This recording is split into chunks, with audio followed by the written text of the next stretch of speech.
আলহামদুলিল্লাহ আলহামদুলিল্লাহ রাব্বিল আলামিন ওয়াল আকিবাতু লিল মুত্তাকিন ওয়াসসালাতু ওয়াসসালামু আলা রাসূলিহিল আমিন ওয়া আলা আলিহি ওয়া সাহবিহি আজমাইন।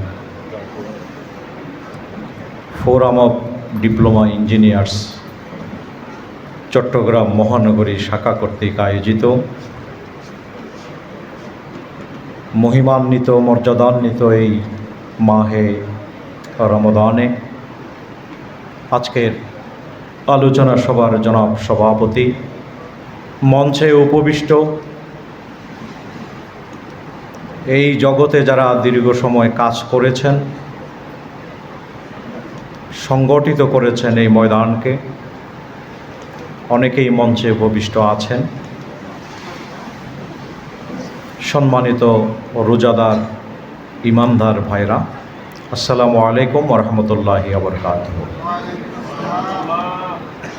আমরা বড়ই সৌভাগ্যবান যে আমরা বছর ঘুরে আবার মাহে রমাদান পেয়েছি। এই জন্য আল্লাহ তাআলার শুকরিয়া আদায় করছি, আলহামদুলিল্লাহ।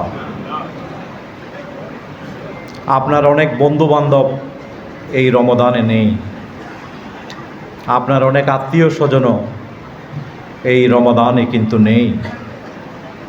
আল্লাহ আপনার হায়াতকে দীর্ঘায়িত করে আরেকটি রমজান মাসের সাথে আমাদের মোলাকাত করবার যে সুযোগ দিলেন, এটি মহান আল্লাহর আমাদের প্রতি বিশেষ মেহেরবানি ছাড়া আর কিছুই না।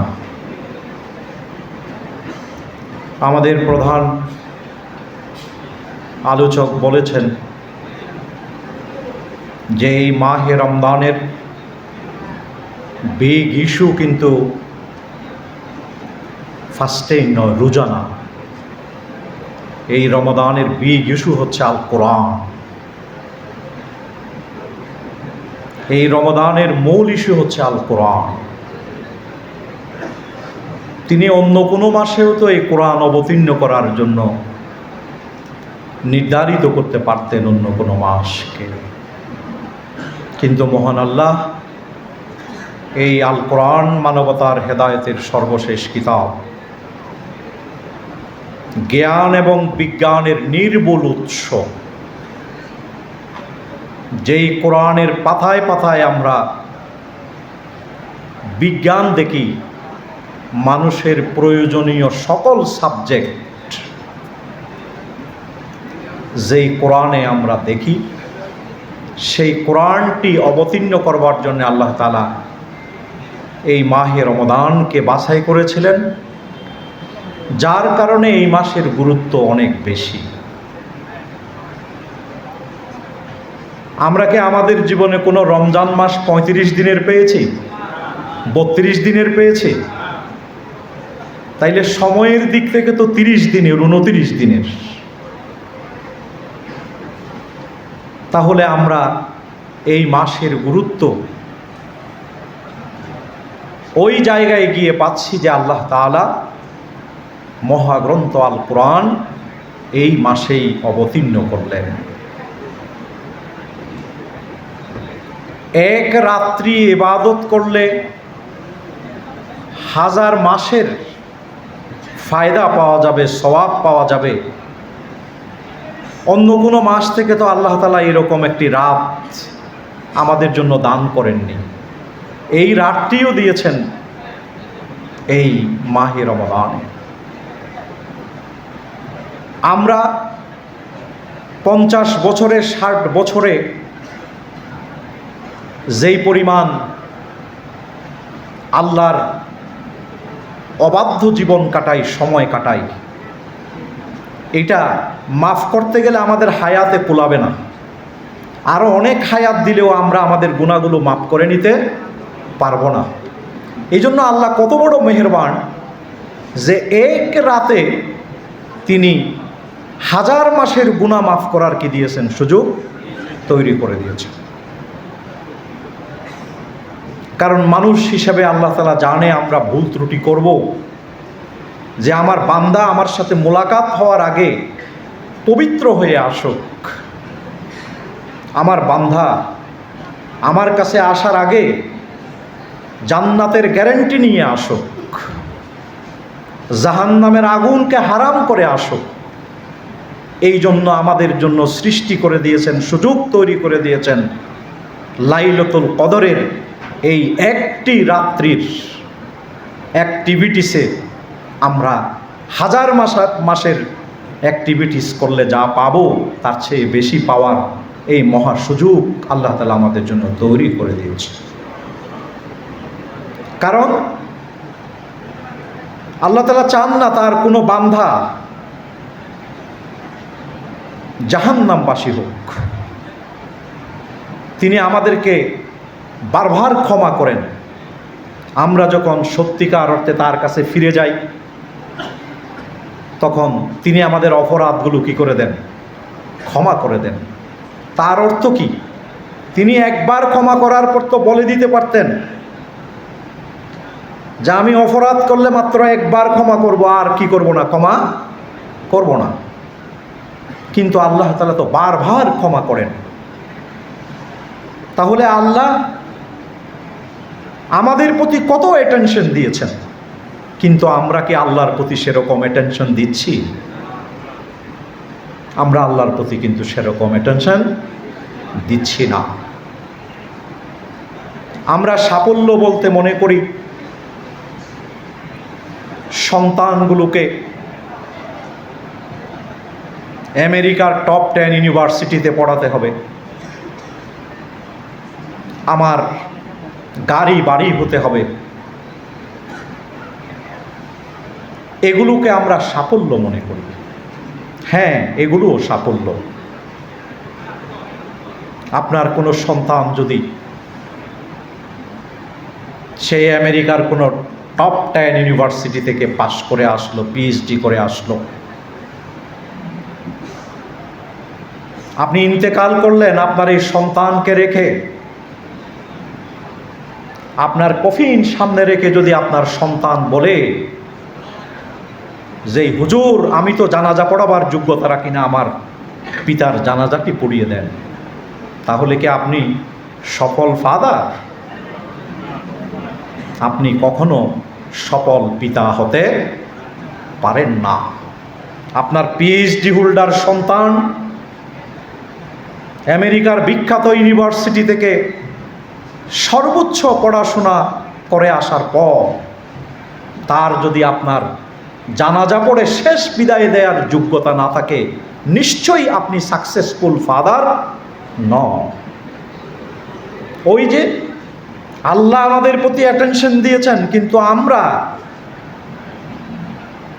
আল্লাহ তাআলা যেভাবে, আল্লাহ রসুল যেভাবে প্যারেন্টিংয়ের কথা বলেছেন আমরা সেভাবে প্যারেন্টিং করতে পারিনি। আমি তার জাগতিক সাফল্য দেখেছি, তার পরকালীন সাফল্যের ব্যাপারে আমি কি ছিলাম? উদাসীন ছিলাম। সম্মানিত ভাইয়ের আমার, আপনারা সুরম্য সুদর্শন ইমারত তৈরি করেন, আপনারা প্রকৌশলী। আমাদের তো প্রয়োজন আল্লাহর দ্বীনের এক সুরম্য ইমারত তৈরি করা।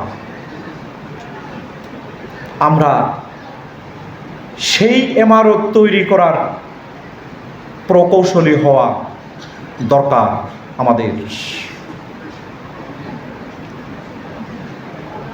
আজকে আমি আপনাদের দৃষ্টিতে এই বিষয়টি আনতে চাই যে আপনি আর আপনার পেশার ক্ষেত্রে আপনি শ্রেষ্ঠ হবেন, আপনি ফার্স্ট থাকবেন আপনার পেশার ক্ষেত্রে।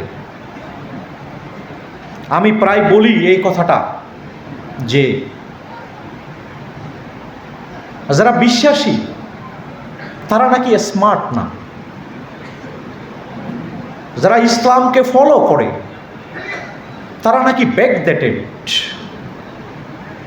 তাদের নাকি দুনিয়াবি যোগ্যতার অভাব। কেন? ইসলামই তো সব থেকে বেশি স্মার্ট দিন। তা আমি ইসলামকে অনুসরণ করব, আমি স্মার্ট হব না কেন?